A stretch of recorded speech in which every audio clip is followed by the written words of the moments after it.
नमस्कार, आप देख रहे हैं पॉलिटिकल ट्रेंड्स न्यूज। खास ग्रुप जो है वो पहले से डिसाइड कर लेते हैं कि ये प्रेसिडेंट बनेंगे, सेक्रेटरी बनेंगे। चैम्बर ऑफ कॉमर्स के चुनाव को लेकर व्यवसायी टीम गठित कर रही है। 10-11 सितंबर को होने वाली चुनाव के लिए 3 कैंडिडेट अध्यक्ष के लिए तैयारी में जुट चुके हैं। सभी कैंडिडेट अपनी टीम बना चुके हैं। सदस्यों के द्वारा हर्ष और उत्साह देखने को मिल रहा है। चैम्बर चुनाव को लेकर हर प्रत्याशी दावे कर रही है। झारखंड के व्यापारी अपने अध्यक्ष का चेहरा देखने के लिए उत्साहित हैं। मारवाड़ी भवन हरमू में चैम्बर ऑफ कॉमर्स की चुनाव के लिए किशोर मंत्री के ऑफिस का उद्घाटन किया गया। इस उद्घाटन समारोह में विभिन्न व्यापारी वर्गों ने उन्हें अपना समर्थन दिया है।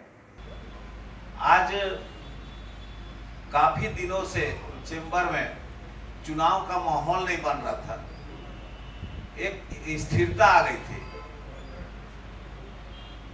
कुछ चुने गिने लोग ही चैम्बर में उपस्थित हो रहे थे, आ रहे थे और चैम्बर एक तरह से मृतप्राय स्थिति में आ गया था। लोकतंत्र में इस तरह का होना वो चैम्बर को बहुत स्थिर कर दिया था, जो कि उचित नहीं है। हमारे बीच मौजूद हैं आदित्य सर, तो आइए बातचीत करते हैं। नमस्कार सर। नमस्कार।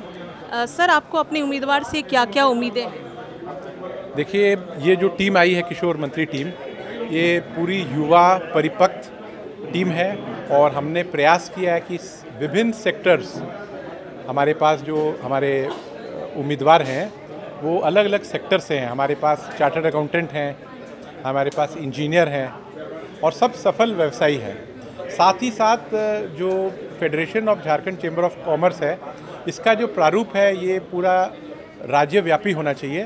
तो हमारे जो इस बार उम्मीदवार हैं वो अलग अलग कोल्हन एरिया, पलामू एरिया, अलग अलग जगह से भी हम लोग ने पहली बार पिछले 25 सालों के बाद अपने टीम में उन क्षेत्रों के भी उम्मीदवारों को हम लोग ने रांची के चुनाव में सम्मिलित किया। सर, आपको इस 2022-23 के जो चैम्बर चुनाव होने वाले उसमें आप किस तरह से परिवर्तन देखना चाहते हो? क्या नया इसमें आप सोच रखते हैं? देखिए, ऐसा है ना, चैम्बर को सशक्त बनाना, आम जनों का चैम्बर होना चाहिए। यही नहीं कि कुछ मुट्ठी भर लोगों का ये चैम्बर रह जाए। तो हमारे जो लीडर हैं, हमारे किशोर मंत्री जी, उनका ये सपना है कि भाई ये चैम्बर आम लोगों की चैम्बर हो, सबका चैम्बर हो, कुछ लोगों के मुट्ठी भर लोगों की चैम्बर ना हो। और हम लोग इसी चीज़ में काम करने का सोच रखते हैं। काम हम लोगों ने किया है। मैं 5 साल से चैम्बर में सब कमेटी चेयरमैन रहा हूँ और हर साल मैंने सब कोई जितने भी व्यापारीगण हैं मुझे जानते हैं, मैं काम करता आया हूँ, काम किया है, काम करूँगा। इसी नारे के साथ मैं आगे बढ़ रहा हूँ और मुझे पूर्ण विश्वास है कि सारा जितना हमारा व्यापारिक संगठन है वो हमें सपोर्ट करेगा और टीम किशोर को विजयी बनाएगा। इसमें मैं गुमला से आया हूँ और अब की टीम किशोर के नेतृत्व में FJCCI का चुनाव लड़ रहा हूँ। इस टीम की जो सोच है, इस फेडरेशन को राज्य स्तर में ले जाने के लिए, उस सोच को पूरा करने के लिए हम लोग सभी बाहर से भी आकर इसको बड़ा प्रारूप देने के लिए, क्योंकि कोई भी टीम है आज जब तक ये राज्य स्तर पर नहीं होगी तब तक ये बड़ी नहीं होगी और किसी भी चीज़ के लिए सफल नहीं होगी। अभी रिसेंट में वर्तमान में आप लोग देखिए कि कृषि बिल वापस करने के लिए जो राज्य स्तरीय आंदोलन हुआ, उसमें संपूर्ण राज्य के एक एक व्यापारी ने अपना सहयोग किया, जिसके कारण कि राज्य सरकार को झुकना पड़ा, अपना बिल वापस लिया।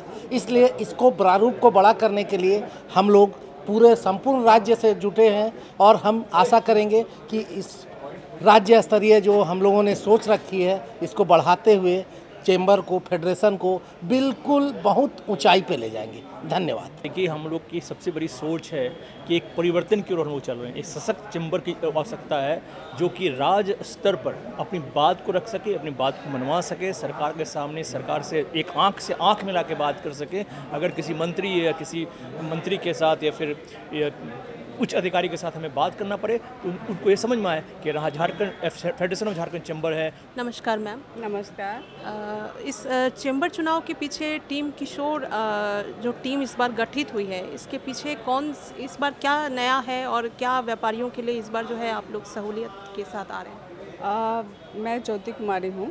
मैं फर्स्ट टाइम खड़ी हो रही हूँ चैम्बर इलेक्शन में और मैंने किशोर अंकल जी को इसलिए चुना है उनके पास एक तो 22 साल का बहुत कड़ा मेहनत का अनुभव है, फेडरेशन का अनुभव है, कैसे उसको बढ़ाया जाए उसका अनुभव है, या नए लोगों को कैसे मौका दिया जाए वो अनुभव है, या राज्य पे कैसे काम किया जाए वो अनुभव है। इसलिए हम लोग चाहते हैं कि वो आएँ और फेडरेशन को एक नया रूप देकर हम सब यूथ लोग साथ जुड़ के एक जोश के साथ काम करें। टीम किशोर के सारे मेंबर्स नए हैं, ऊर्जावान हैं और काफ़ी मेहनत करेंगे हम लोग अपनी टीम के साथ। जो पुरानी टीम है उनका कोई काम ना दिखा ना पता चला। हम चाहेंगे सब रांची की जनता, झारखंड की जनता ये देखे कि हमें 1 साल का मौका दे, एक नई टीम बनाने में मदद करे। हम अपने काम दिखाएंगे उनको और उनको पता चलेगा कि हमने अपना वोट सही जगह दिया। ऐसा हमारे अभी मीटिंग में बताया भी था। किशोर मंत्री पिछले 22 सालों से चैम्बर के साथ जुड़े हुए हैं, एक कार्यकर्ता के रूप में, सेक्रेटरी पोजीशन में, जॉइंट सेक्रेटरी, वाइस प्रेसिडेंट, वो हर रूप में कार्यरत रह चुके हैं। साथ ही जब भी कोई समस्या व्यापारियों के लिए हुई है वो आगे बढ़कर सरकार के साथ या किसी भी ऑफिसर के साथ वो मिलकर समस्याओं का समाधान करने की कोशिश किए हैं और वो करते रहेंगे। यही एक्सपीरियंस वो एज ए प्रेसिडेंट अपने बंधुओं को देंगे। जो बीते कुछ सालों में ये जो नहीं हो पा रहा था कि वो कागज़ की एक चैम्बर रह गई थी और रांची चैम्बर ना होकर ये झारखंड चैम्बर की तरह पूरे झारखंड के व्यवसायियों के लिए सफलता से कुछ भी आगे बढ़कर करने का प्रयास करेंगे। सर, इस चुनाव को आप किस तरह से नई दिशा देना चाह रहे हैं और किस तरह से नई सोच के साथ इसको आप लोग लड़ना चाह रहे हैं? देखिए, नई दिशा ये है कि हर साल आप भी देखें कि जो भी चैम्बर में जीत के आते हैं, अगर सही मायने में देखा जाए तो जो 21 आदमी चुने जाते हैं, जो भी टीम बनती है उसमें 10 ही आदमी चैम्बर में चढ़ते हैं, बाकी पूरे साल चैम्बर में नहीं चढ़ते हैं। इसलिए नहीं चढ़ते हैं, उनको टीम में रखा नहीं जाता है, कोई भी एग्जीक्यूटिव कमेटी में या कोई भी मतलब ना सेक्रेटरी पोस्ट मिलता है ना कोषाध्यक्ष पद मिलता है, इसलिए वो चढ़ते ही नहीं हैं। और ये पुश्तैनी बना के रखे हैं लोग, बाप दादा की संपत्ति बना के रखे हुए हैं। लोग चलते आ रहे हैं, मेरे बाद वो, मेरे बाद वो, मेरे बाद वो। कभी भी हम लोग अगर लड़ेंगे नहीं, आएंगे नहीं, तो कभी भी हम लोगों का नंबर नहीं आएगा। मैं व्यापारियों से भी अनुरोध करता हूं, परिवर्तन कीजिए और इस बार अच्छे टीम को लाइए जो 24 घंटा आपके साथ रहे। नमस्कार सर। नमस्कार। सर, इस बार के चैम्बर चुनाव में ऐसी कौन सी नई बातें हैं जिसको लेके कि इतने कम समय में इतनी बड़ी टीम जो है वो गठित हो चुकी है? पिछले कुछ वर्षों से चैम्बर की जो स्थिति जो हम लोग को देखने को मिल रही है, वो एक खास ग्रुप जो है वो पहले से डिसाइड कर लेते हैं कि ये प्रेसिडेंट बनेंगे, सेक्रेटरी बनेंगे। ये थोड़ा भी ये अनुभव का और जो चाहते हैं आगे आना चैम्बर में काम करने के लिए, उनका ध्यान नहीं रखते हैं। जैसे किशोर मंत्री जी जो अभी एक टीम बना के खड़ा हुई है, वो मजबूरी में बने। उन्होंने कोशिश किया कि वो टीम में समझौता हो जाए, क्योंकि ये 20, 30 बरस 25 बरस से लगभग चैम्बर में लगातार सक्रिय हैं और ये कार्यकारिणी में भी है, और जितने प्रेसिडेंट इस बीच बने हैं उनके साथ कंधा से कंधा मिला के काम भी किए और आज भी कर रहे हैं।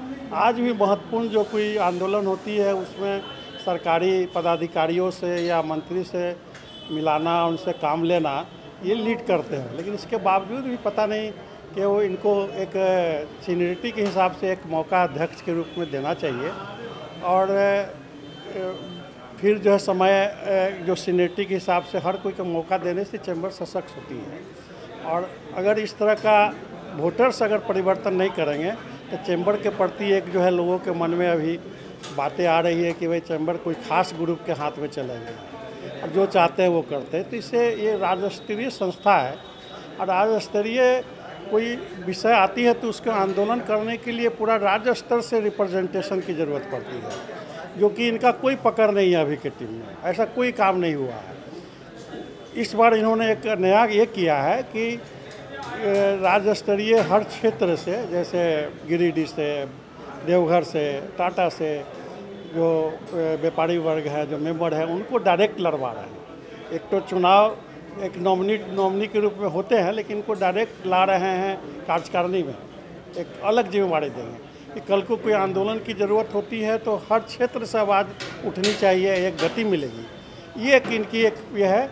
और काफ़ी अनुभवी लोग को सदस्य बनाया है, जो यहाँ के व्यापार क्षेत्र से भी जुड़े हुए हैं और लगातार चैम्बर में वो सक्रिय हैं। जो भी नाम है हमने देखा है, तो एक बार इनको मौका देना चाहिए, काफ़ी सीनियर है। बाकी चैम्बर हर बारी बारी से हर आदमी को मौका देने, जो काम करते हैं उनको मौका देना चाहिए, तभी चैम्बर सशक्त होगी। क्योंकि राज्य स्तरीय है, सरकार से अच्छा रिप्रेजेंटेशन करे, कानून वगैरह कुछ ऐसी कोई बात हो जाती है उस समय बहुत सख्ती के लगाने की ज़रूरत होती है। इनकी एक अनुभव है, सरकारी पदाधिकारियों के साथ भी संपर्क अच्छा है, राजनीतिक लोग से अच्छा है, तो इनका हम समझते हैं कि अच्छा काम करेंगे। हम सभी वोटर से निवेदन करेंगे कि एक बार इनको पूरा टीम को जिता के लाइए, ताकि ये लगे कि नहीं ये वोटर के हाथ में चैम्बर है, ना कि कुछ एक ग्रुप के हाथ में। सर, अगर ये टीम आपकी चुनाव जीत के और काम करना स्टार्ट करती है, तो आपको क्या लगता है कि किस नई सोच के साथ और क्या नया काम यहाँ करने की ज़रूरत है? अभी जो झारखंड सरकार की जो स्थिति है, आज हम एक उदाहरण देना चाहेंगे कि लोहा का माइंस के विषय में बोलना चाह रहा हूँ कि सबसे हाईएस्ट डिपॉजिट उड़ीसा में है, लोएस्ट, सेकेंड हाईएस्ट झारखंड है। लेकिन उड़ीसा गवर्नमेंट तत्परता दिखा के सारा माइंस को लीज को रिन्यू करके, और उन्होंने जो है माइंस से प्रोडक्शन लेके लगभग 150 मिलियन टन का इस पर उत्पादन करके ये लगभग पूरा इंडिया के उत्पादन का 60% अकेले किया। उससे सरकार के रेवेन्यू आती है। उल्टे यहाँ के सरकार अभी तक जो है जो कमर्शियल माइंस होते हैं उनकी रिन्यूअल भी नहीं किए हैं, ना उसमें कोई काम हो रही है। यहाँ के जो उद्योग लोहा एक्स से जुड़े हुए उद्योग जो हैं, जो उड़ीसा के लोहा एक्स पर आश्रित है और वहाँ से माल ला रहे हैं, तो निश्चित रूप से झारखंड की रेवेन्यू कम हो रही है, मिल रही है। तो इस तरह का हर क्षेत्र में ज़रूरत है कि सरकार को जागृत करके उसको स्ट्रीमलाइन में लाए। उससे रोज़गार धंधा बढ़ेगी तो समृद्धि व्यापारियों को भी बनेगी, यहाँ के नागरिक को भी बनेगी। तो उसमें हम समझते हैं कि ये काम अच्छा करेंगे।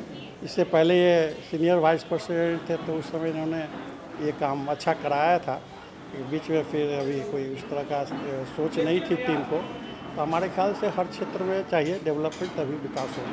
बहुत बहुत धन्यवाद। आगे और न्यूज़ के लिए देखते रहिए पॉलिटिकल ट्रेंड्स।